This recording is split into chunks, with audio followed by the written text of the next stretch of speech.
नमस्कार दोस्तों, स्वागत है आपका मेरे चैनल कॉमिक्स लाइफ में। शुरू करते हैं मनोज कॉमिक्स की एक और मज़ेदार कॉमिक्स, मौत के आंसू। मौत के आंसू, लेखक विजय कुमार वत्स, चित्रकार शारदा प्रसाद अहीर। बहुत समय पहले की बात है।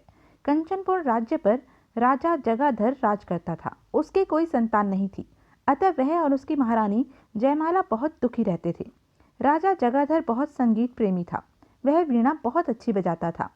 जब जब उसे संतान न होने का दुख सताता था, वह वीणा बजाने बैठ जाता था। वीणा बजाने से उसके व्यथित हृदय को बहुत शांति मिलती थी। एक दिन जब वह इसी प्रकार वीणा बजाने में रत था, महारानी जयमाला ने उसके कक्ष में प्रवेश किया।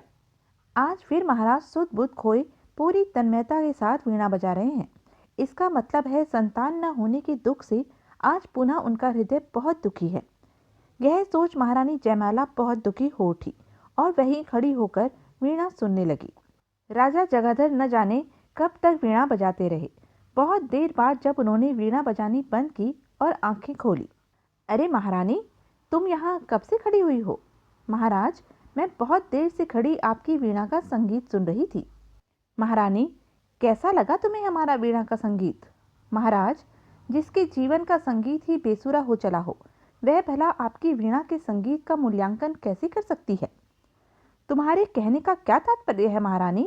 भला तुम्हें क्या दुख है?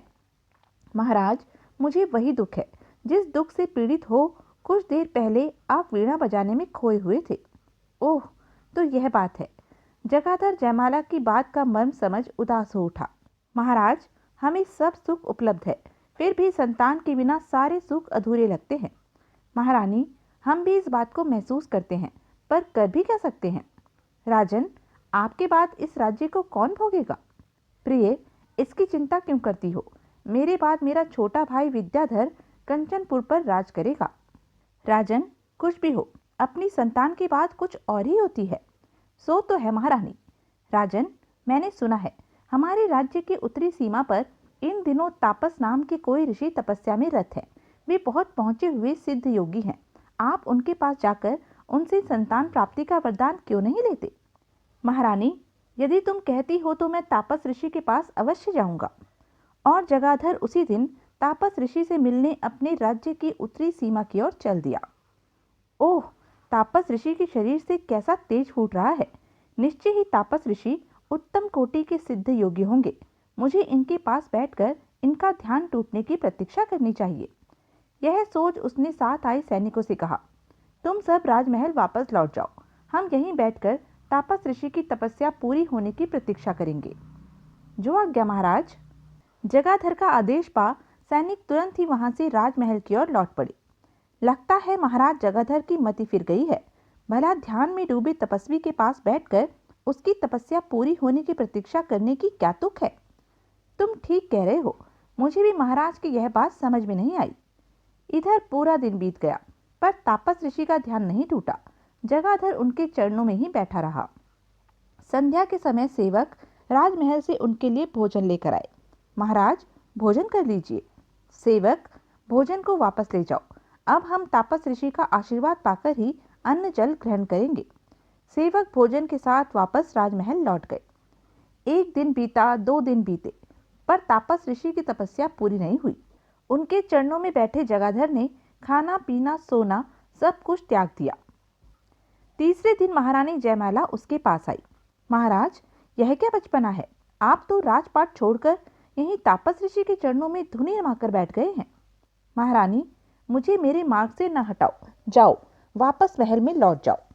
जयमाला ने उसे बहुत समझाया, पर वह अपनी जिद पर अड़ा रहा। तब निराश होकर जयमाला वापस लौट गई। इस प्रकार धीरे धीरे पूरे 3 माह बीत गए। इस बीच जगाधर सूख कर कांटा हो गया था। शरीर मात्र हड्डी भर रह गया था।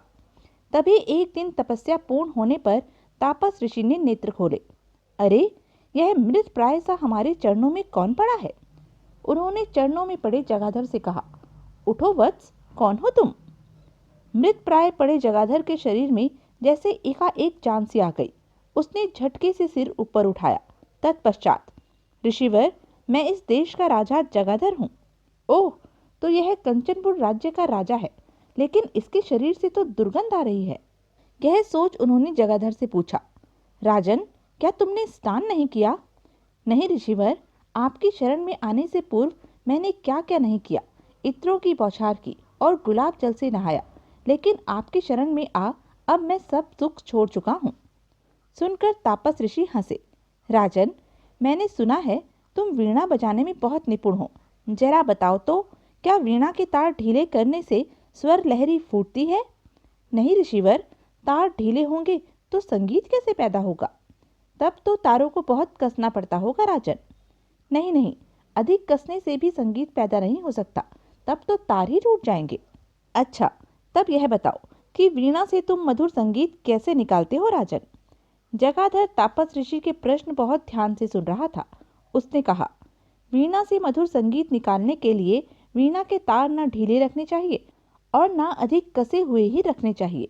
राजन, तब समझ लो, यह जीवन भी ठीक वीणा की ही तरह है। जीवन की वीणा में भी तभी मधुर संगीत गूंज सकता है जब इसके तार न अधिक कसे हुए हों और न ही अधिक ढीले हों। तुम अपने शरीर को इस तरह क्षीण करके जीवन को कम कर रहे हो। यह सोचो, बिना स्वस्थ शरीर के क्या संभव है? तुम जीवन में जो भी कुछ पाना चाहते हो उसके लिए स्वस्थ शरीर का होना आवश्यक है। ऋषिवर, आपने तो बड़ी सरल भाषा में जीवन की क्रूरता को समझा दिया है। मुझे क्षमा करें, मैं गलती पर था। राजन, आप में दो गुण हैं। एक गुण तो यह है कि आप पूरी तल्लीनता और श्रद्धा से प्रत्येक कार्य करते हैं। दूसरा गुण यह है कि आप अपनी गलती को मानने में संकोच नहीं करते हैं। आपके इन दोनों गुणों को देखकर मैं आपसे बहुत प्रसन्न हूँ। अब बताओ, आप मेरे पास क्या इच्छा लेकर आए हो? ऋषिवर, मेरी कोई संतान नहीं है। मैं एक पुत्र की अभिलाषा लेकर आपके पास आया हूँ। राजन, तुम्हारी यह अभिलाषा अवश्य पूरी होगी। 1 वर्ष के भीतर भीतर तुम्हारी महारानी एक अत्यंत सुंदर, बलशाली व अजय पुत्र को जन्म देगी। ओह, यह आशीर्वाद देकर तो आपने मेरी झोली में खुशियां ही खुशियां भर दी हैं ऋषिवर। तब तापस ऋषि ने स्नेहपूर्वक जगाधर के सिर पर हाथ रखा। अगले ही पल जगाधर पहले की तरह हृष्ट पुष्ट व स्वस्थ हो गया। तत्पश्चात, राजन जाओ, अब जाकर अपना राजकाज संभालो। जो आज्ञा ऋषिवर। ऋषि को श्रद्धापूर्वक प्रणाम कर जगाधर वहां से वापस अपने राज्य लौट गया। इस घटना के ठीक 1 माह पश्चात, राजन, आपके लिए एक खुशखबरी है। मैं मां बनने वाली हूँ। ओह महारानी, तापस ऋषि का दिया आशीर्वाद फलीभूत होने जा रहा है। जगाधर व जयमाला की खुशी का कोई और छोर न था। उचित समय पर महारानी जयमाला ने एक अत्यंत सुंदर व हृष्ट-पुष्ट पुत्र को जन्म दिया। महाराज, बधाई हो, महारानी ने पुत्र को जन्म दिया है। ओह मेरे भगवान, आखिर तूने मेरी सुन ही ली। खुशी के आवेग में जगाधर ने गले से सच्चे मोतियों की माला उतारकर उपहार में दासी को दे दी। जगाधर उसी समय महारानी जयमाला के पास पहुंचे। महारानी, जरा दिखाओ तो, हमारा बेटा कैसा है? महारानी जयमाला ने मुस्कुराते हुए नवजात शिशु को जगाधर की गोद में दे दिया। ओह महारानी, हमारे पुत्र की आंखें मृग की तरह बड़ी बड़ी, कजरारी व प्यारी हैं। हम इसका नाम मृगनयन रखेंगे। इधर इंद्रलोक में देव ऋषि नारद इंद्र से कह रहे थे, कुछ मालूम है देवराज? पृथ्वी पर कंचनपुर राज्य के राजा के यहाँ पुत्र ने जन्म लिया है। लिया होगा, मुझे उसके जन्म से क्या लेना देना है? ऐसा न कहो देवराज, शायद आप यह नहीं जानते कि तापस ऋषि ने उस शिशु को अजय होने का आशीर्वाद दिया है। अच्छा? हाँ देवराज इंद्र, जब वह बड़ा होगा तो पृथ्वी, आकाश और पाताल में उसे कोई भी जीतने वाला न होगा। वह अजय रहेगा। इसका मतलब तो यह हुआ कि हम भी उसे नहीं जीत पाएंगे।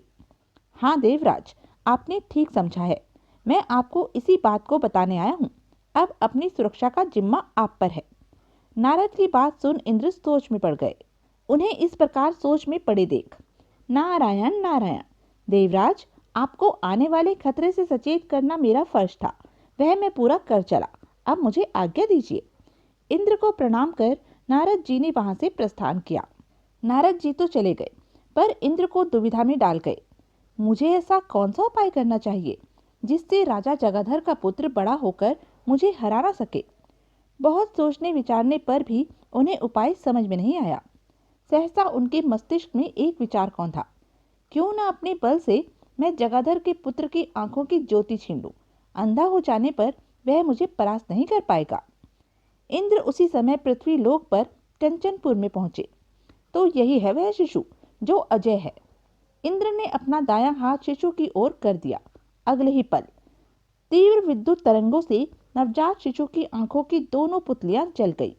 शिशु की यह दशा देख अब मुझे इस अंधे शिशु से किसी प्रकार का भय नहीं है। आंखें खोकर अब यह कैसे अजय बन सकता है। संतुष्ट हो इंद्र वापस इंद्रलोक लौट गए।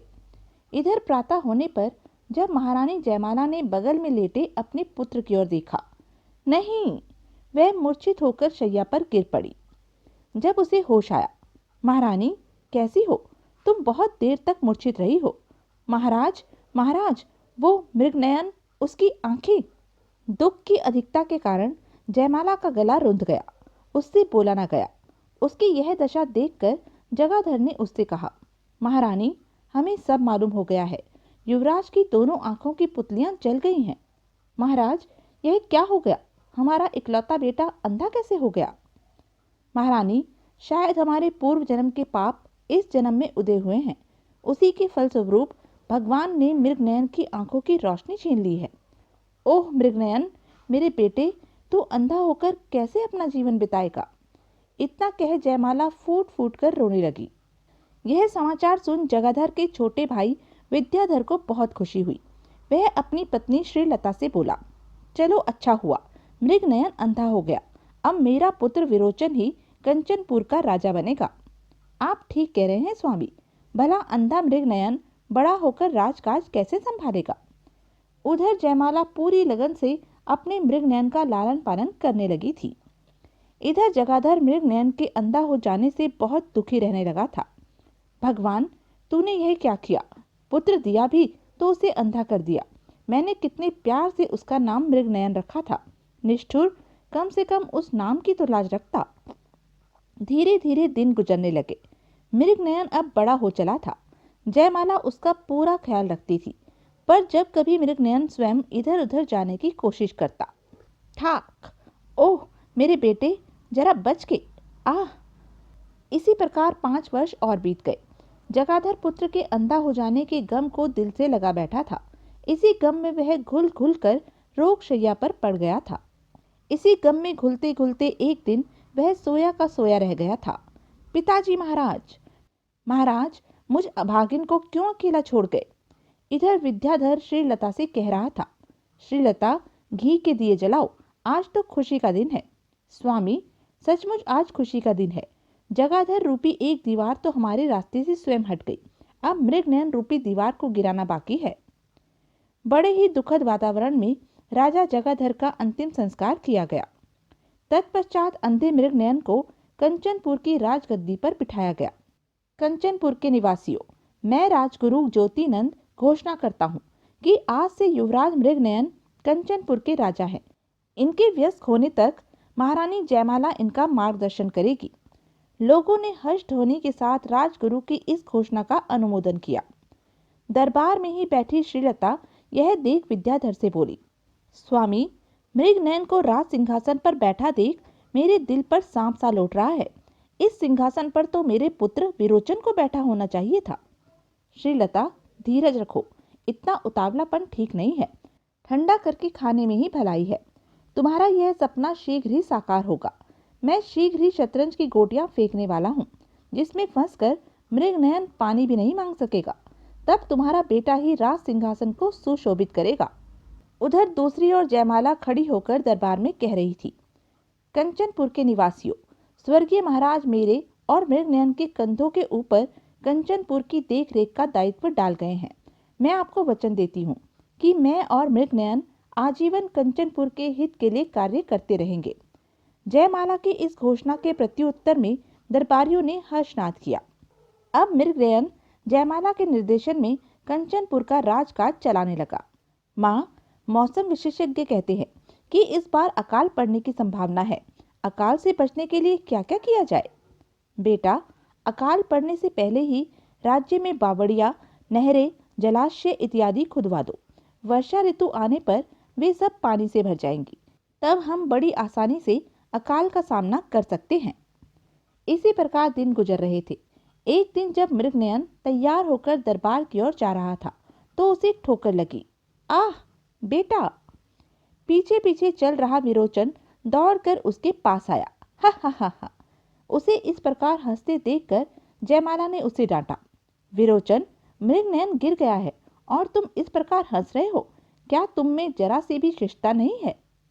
जयमाला का कथन सुन विरोचन ने पृथ्वी पर पड़े मृगनयन की ओर उपेक्षा से देखा। बड़ी माँ, आज तो सिर्फ मृगनयन ही औंधे मुंह जमीन पर गिरा है, लेकिन अब वह समय भी दूर नहीं है जब संपूर्ण कंचनपुर राज्य भर भराकर पृथ्वी पर धराशायी हो जाएगा। विरोचन, तुम होश में तो हो? जानते नहीं तुम किसकी शान में क्या बक रहे हो? मृगनयन राजा है। आप ठीक कह रहे हैं बड़ी माँ, मृगनयन इस देश का राजा तो है, पर अंधा राजा है। विरोचन, चुप रहो। अगर तुम अब एक भी शब्द बोले तो मुझसे बुरा और कोई नहीं होगा। अब मृगनयन ने उन दोनों के वार्तालाप में हस्तक्षेप किया। माँ, बड़े भैया विरोचन को जो कहना है उन्हें कहने दो, कृपया इन्हें बोलने से मत रोको। फिर मृगनयन ने विरोचन से कहा, बड़े भैया, क्या तुम्हारी राय में मुझे कंचनपुर का राजा नहीं बनना चाहिए था? और क्या, तुम अंधे जो हो, तुम राजपाट करने के लिए सर्वथा अयोग्य हो। तुम्हें राजपाट छोड़ देना चाहिए। राज्य का असली हकदार तो मैं हूँ। तुम्हारे जैसे नेत्रहीन राजा को राज करने का कोई अधिकार नहीं है। विरोचन की बात सुनकर मृगनयन का चेहरा गुस्से से तमतमा उठा। तो यह थी अब तक की कहानी। आगे की कहानी जानने के लिए बने रहें मेरे साथ। और हाँ, मेरे चैनल को लाइक, शेयर और सब्सक्राइब करना ना भूलें। धन्यवाद।